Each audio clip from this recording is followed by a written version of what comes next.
As inflation continues to roar, thanks in large part to politicians' incompetence, the Western media has a refreshingly honest take. Let them eat cake.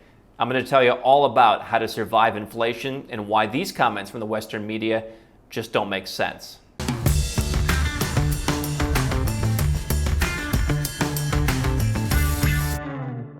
I'm Andrew Henderson. This is Nomad Capitalist, where we've helped everyone from multiple billionaires to celebrities to 7- and 8-figure entrepreneurs and investors who want to legally go where you're treated best.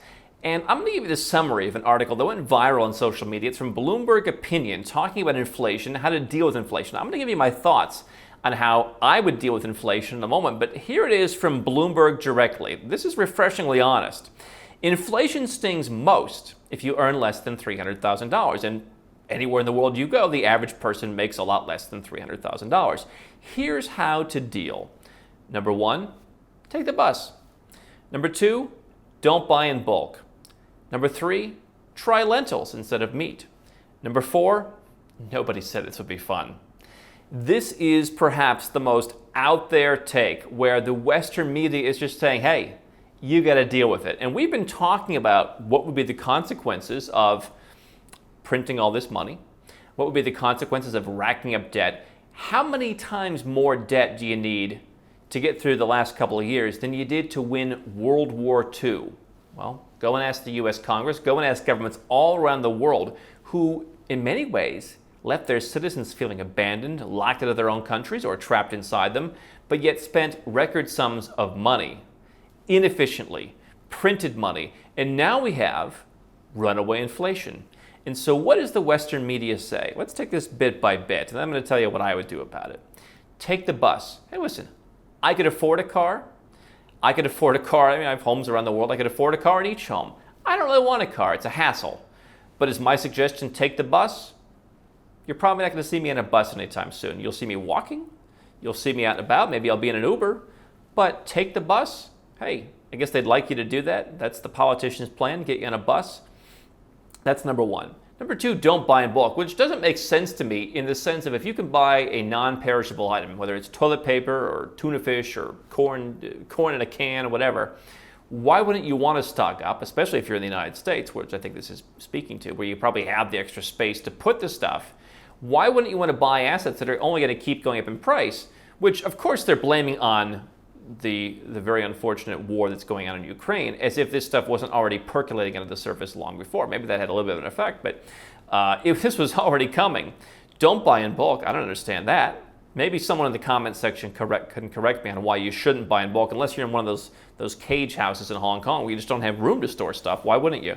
Number 3, try lentils instead of meat. Hey, listen, maybe you want to try more lentils. I'm trying to eat more vegetables. I'm trying to be healthier.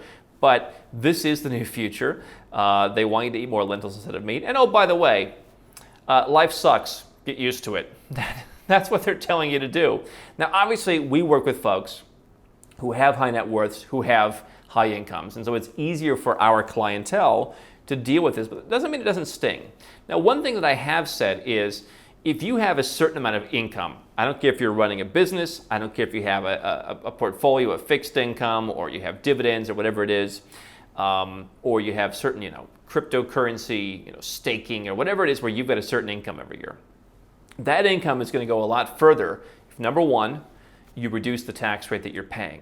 Okay? And so if you move to a number of tax-friendly countries around the world, they don't have to be tax havens like the UAE, or Cayman Islands, or Monaco, or countries that are obviously very expensive and that may need to import a lot of things, right? And that may increase the cost, and that may make it more difficult for them. But there are plenty of tax-friendly countries in Southeast Asia, in Central America, in parts of Europe, where you can go and they grow their own food. And hey, you can get a place. There's places in Eastern Europe you can buy a house in a village an hour from the capital for 10, 15, 20,000 euros. I probably wouldn't want to do that in Central America, and you'd probably have difficulty doing that for a number of reasons in Southeast Asia, but that's just one possibility. You can grow your own food. Or you can live in any of these places, lower your tax rate, and just rely on the local supply chain, which is perhaps more global, more connected than some of the traditional tax havens. So if you reduce your tax rate, you're going to have obviously more money. And I've always said water seeks its own level. Why is it that even if you make $300,000, why is it most folks who make $300,000 don't really save much? Maybe they're kind of pushed to put money into a retirement account at work where, hey, all right, check the box, 6% goes in, whatever, fine. But most people who make that kind of income, it gets spent on a higher mortgage payment, car leases, they go on nice vacations, kids go to private schools. And oh, by the way, whatever's left just so happens to be the amount of tax they have to pay, right? Water seeks its own level. When you make the conscious decision to go to a new country, you get to decide where your money goes, because let's just say you make the number, $300,000. If you're paying $100,000 in taxes and you can reduce that to $30,000, $15,000, zero in some cases, then you've got all that extra money. Hey, that can pay for a lot of inflation. On top of that, if you go to a country where things are less expensive, I'm not talking that you want to go to some place that's truly a frontier economy where your lifestyle is going to be disrupted, but you can live in, again, parts of Eastern Europe. Look at Serbia, for example. I've got a lot of people who want more personal freedom who are going to Serbia. They're not on the euro, and so things are pretty darn affordable there. Even parts of the EU, Poland, for example, without the euro, things are much more affordable than in places that have the euro. And so when people say, hey, Montenegro? No, well, Montenegro's on the euro. I've never found it to be cheap. But Serbia is pretty inexpensive.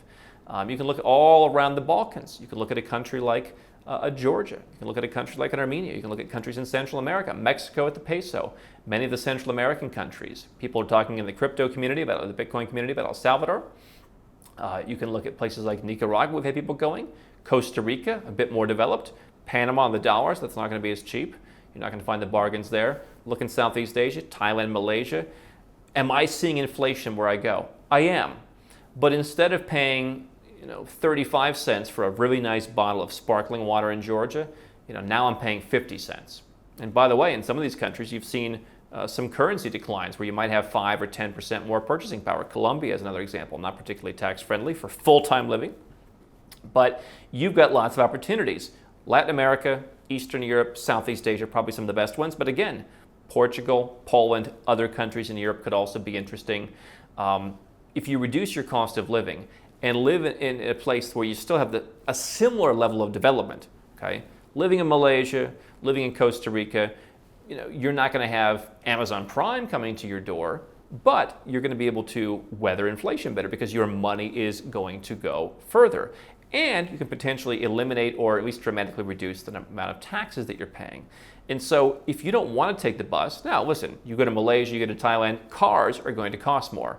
But again, in some of these countries, you could go and buy a property, and if you want the ability to grow your own food and protect yourself against future inflation, at least on some of the general stuff, the vegetables or whatever. Heck, I've been in places in Eastern Europe where they have chickens running around, you bring your animals.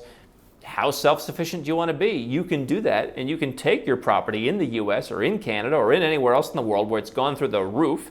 Signs are perhaps those prices won't stay high forever. You can sell that property, take all the equity out, potentially do so tax-free if it's your primary residence in some countries, and then put that into a property that you pay cash for. Oh, by the way, now you reduced another expense. Not only did you reduce taxes, not only did you reduce your general cost of living, but potentially you can just eliminate your entire mortgage expense.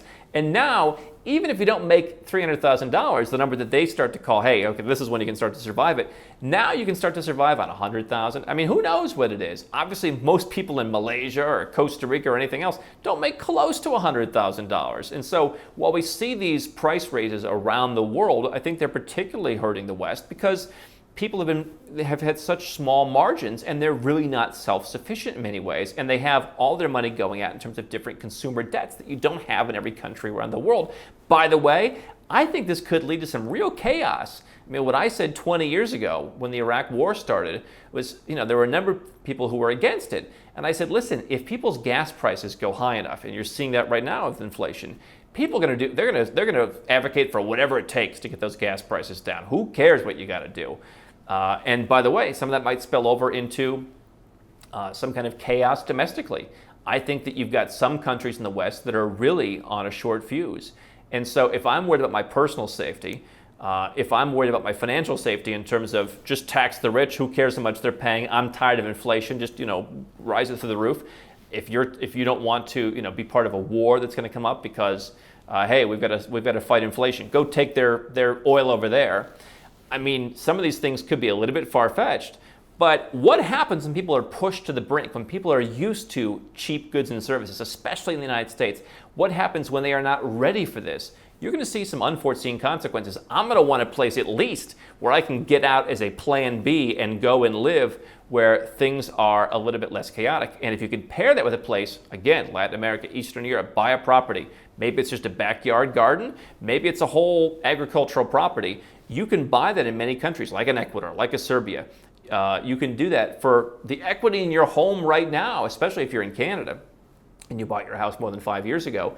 And then you have a lot easier chance to fight inflation. So you're lowering your costs, you're keeping your same income level, your tax rate goes down, you're going to have a lot easier time fighting inflation, and potentially if inflation starts to create chaos where you live, you might be able to protect yourself too, living away from that all.